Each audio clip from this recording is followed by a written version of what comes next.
I had always considered myself a good friend to Marcus. We met years ago through work, and our connection was instant. There was something about his energy that drew people in, but with me it felt different.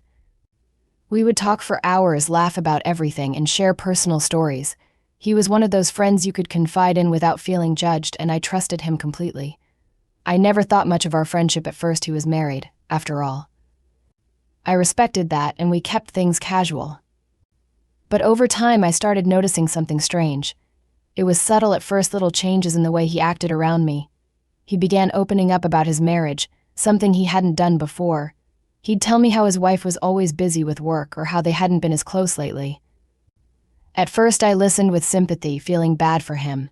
But the more he shared, the more I could sense his frustration, his yearning for something more. And the more he reached out, the more I found myself being there for him, even when I knew I probably shouldn't be. He would complain about how they'd drifted apart, how they didn't spend time together anymore, and I felt myself growing closer to him. It wasn't like I was consciously trying to get involved in his relationship, but the lines were starting to blur. His vulnerability was disarming. When he'd vent about his wife, I'd feel this tug in my chest, this sense of wanting to make things better for him. But deep down, I also knew it was wrong. I had no right to be that person for him. He was married and I was just a friend. But when someone opens up to you like that, it's hard to stay neutral. The more time we spent together, the more I started questioning my own feelings. Was this just friendship, or was there something more happening between us? I began to notice the little things, how our conversations started to feel more intimate, how he would sit a little closer to me, how his smile lingered a little longer. And I couldn't deny that I felt a spark. But I tried to push it away. I told myself it was just the stress of his marriage weighing on him, that it wasn't anything serious. Still, as I looked back, I could feel the shift in our friendship. It wasn't just about being there for him anymore. There was something else in the air, a tension that neither of us seemed willing to address. I wasn't sure what to make of it, but it was impossible to ignore. One evening, after a few drinks, Marcus and I were sitting on my couch talking about life. He had this way of making everything seem lighter, more bearable, like no matter how bad things got, you could always laugh it off. But that night, there was a different energy. He was more intense than usual, and I couldn't quite figure out why. The conversation drifted from casual to deep, and we found ourselves talking about things we hadn't really touched on before. I noticed his eyes were fixed on me in a way that made me feel both uneasy and excited at the same time. It was subtle at first, just a longer glance, a moment where we locked eyes a little too long. But then, without warning, he leaned in. My heart started racing, and for a split second I froze. I could feel his breath on my skin, and I couldn't tell if I wanted him to pull away or if I was just too scared to stop him. And then it happened, his lips were on mine. It wasn't a kiss I'd ever imagined. It wasn't soft or slow like in the movies. It was quick, almost desperate, like he needed it, and I was too stunned to pull away. I didn't know how to react.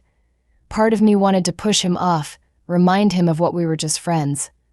But the other part of me, the part that had been watching his marriage fall apart through his eyes, the part that had been silently craving some kind of connection, that part of me didn't want it to stop. For that moment, everything felt so raw and so real, like I was exactly where I was supposed to be. I felt wanted, needed, and it was also confusing. I could hear the voice in the back of my head telling me to stop, that this was wrong, but it was drowned out by everything else. When he pulled back, there was an awkward silence. I could see the mix of guilt and relief on his face, and I'm sure it mirrored my own. We didn't speak for a while. I didn't know what to say. The weight of the situation settled between us, but neither of us seemed willing to address it. The tension hung in the air like a thick fog. I wanted to apologize, but somehow the words wouldn't come. Instead, we continued sitting there, pretending like everything was normal, like nothing had changed. But inside, everything had shifted. The guilt was there, of course. I knew this was a huge mistake. He was still married, and I had just crossed a line I couldn't take back. But for some reason, the pull of whatever had just happened kept me in that moment, not wanting to leave. I didn't know how to fix this, or if I even wanted to. The aftermath of that night left me feeling uneasy. I didn't know how to process what had just happened between Marcus and me. We had both acted like it was no big deal the next day. Like we were just two friends who had shared a kiss, nothing more. But deep down, I knew it wasn't that simple. It wasn't like the kind of drunken mistake you make once and then laugh off later. It felt heavier, more complicated. Every time I saw him or heard from him, that kiss lingered in mind like a constant reminder of a boundary that had been crossed. The tension was unbearable. Marcus didn't make it easier either. He kept reaching out to me, texting or calling at odd hours, asking if I was okay, if we could talk.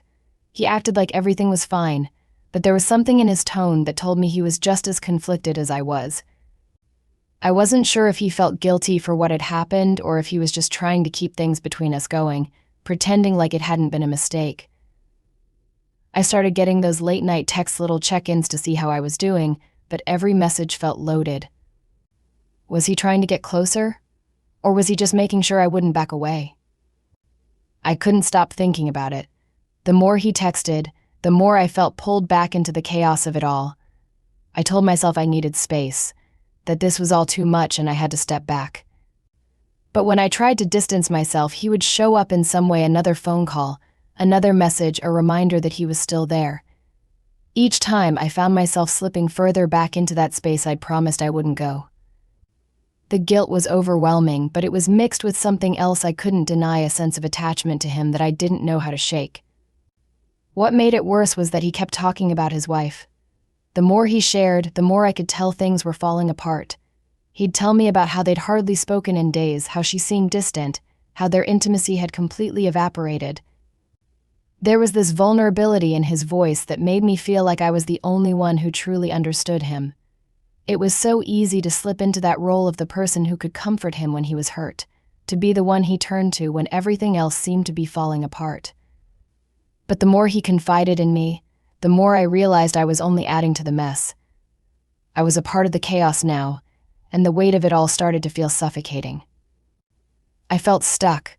I couldn't ignore the reality that I was part of something wrong, but at the same time I couldn't walk away.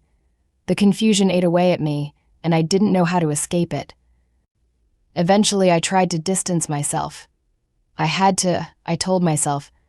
What Marcus and I were doing wasn't right, and I couldn't keep allowing it to continue. The guilt was eating away at me, and I knew I needed to set boundaries before everything spiraled out of control. I told him that we needed space, that I couldn't keep doing this with him. It wasn't easy, though. Marcus didn't take it well. At first, he seemed understanding, telling me that he respected my feelings, but I could hear the frustration in his voice. He didn't want to let go, and I wasn't sure if that made me feel worse, or if it made me feel like I was important to him. But it wasn't long before he was back at my door. He didn't show up unannounced, but it was obvious he was determined to keep our connection alive. He'd show up with flowers, little gifts, or take me out for dinner. He'd ask if we could just talk. It wasn't overt or demanding. But there was always this underlying pressure, like he wasn't ready to walk away, and somehow I couldn't find the strength to close that door. I told myself it was just him needing closure, needing to understand what was happening between us, but deep down I knew it wasn't that simple. He wasn't just seeking closure, he wanted more, and I wasn't sure I could give him any more answers. Each time he came over, we'd sit down and have these long, emotionally charged conversations. We'd talk about his marriage, about the things that weren't working, about how he felt like his wife wasn't there for him anymore. He'd tell me how they didn't connect anymore, how he felt more alone than ever. I could see the pain in his eyes, and it was hard to ignore. It made me feel guilty for even thinking about pushing him away. He was hurting, and here I was, telling him we needed to stop everything between us. The mixed emotions, guilt, confusion, desire made it difficult to see things clearly. I didn't want to be the one who caused more pain, but at the same time I was already in too deep. There was a part of me that craved the connection. The chemistry between us was still undeniable, and it wasn't as easy to walk away from that as I had hoped. I knew the right thing to do was to end things for good, to pull away and stop this before it hurt more people. But every time he would pull me in, every time he'd look at me with those soft, vulnerable eyes, I felt myself weakening. It was like there was an invisible thread between us, one that pulled me back, and no matter how much I tried to fight it, I told myself I couldn't keep doing this, but every time he came around, I found myself questioning whether I was truly ready to let go. The turning point came when I saw Marcus with his wife out in public. We had spent so much time talking about their issues, about how disconnected they had become, that I had almost convinced myself it was only a matter of time before they'd split up. But there they were, in the middle of a busy street, holding hands and laughing. They looked so normal. Like nothing had ever changed. It hit me hard, like a punch to the gut. There was Marcus looking so genuine with her, and for the first time I realized I had been nothing more than a distraction. That moment was a wake-up call. I had allowed myself to get caught up in a fantasy that wasn't real. He wasn't going to leave his wife. He wasn't going to choose me. I was just a temporary escape from his problems, someone who could listen when he needed someone to vent to. But when it came down to it, I wasn't his priority. His marriage was, and it always had been. The guilt hit me in full force, but it wasn't just about betraying his wife anymore. It was about me betraying myself. I had allowed myself to believe in something that wasn't true, and now I was left with this uncomfortable reality. That night, I told him I couldn't keep doing this. I could barely even look him in the eye. The words came out stiff and shaky, but they were necessary. I couldn't keep playing this part in his life. I couldn't keep being the person he confided in, the person he leaned on when things were tough, while he was still in a marriage. It wasn't fair to any of us, and it wasn't something I was proud of. I had to step away, not just for his sake, but for my own. I knew I deserved better than being tangled in someone else's mess, and it was time to stop being a part of it. He didn't fight me on it. There was no begging or pleading, no promises that things would change. He just looked at me, and I could tell that, deep down, he knew it was over too. He had never been serious about leaving his wife. It was all just words. I had to let go of the fantasy I had built up in my mind, the idea that we could somehow make it work, that I could somehow fit into his life in a way that wasn't destructive. It wasn't real, and I couldn't keep living in that illusion. So I walked away. It wasn't easy, and it wasn't something I wanted to do. But it was the right thing. As much as I cared about him, I had to accept that he wasn't going to change, and neither was I. We had both been living in denial, but now it was time to face the truth. We were better off apart, and it was time for me to start healing from all the damage that had been done. I knew it was the right choice, but it didn't make it any less painful.